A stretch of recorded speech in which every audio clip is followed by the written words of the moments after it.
నీ వ్యస్తల బతుకులు బతుకుతూ పాపం చేస్తూ మరణిస్తే నరకము తప్పదు.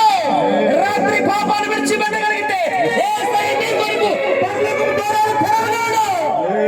వాక్యం విన్నావు కదా, నీ చెడు సహవాసాల నుంచి, నీ పాపం నుంచి, నీ త్రాగుడి వస్తువు నుంచి రాత్రి విడిపించబడితే ఇదిగో మరణము తప్పించబడింది, నరకం తప్పించబడింది. ఒక పరలోక రాజ్యానికి వారసురాలు అవుతావు. ఎంతకాలం పాపములు బతుకుతావు, ఎంతకాలం శాపము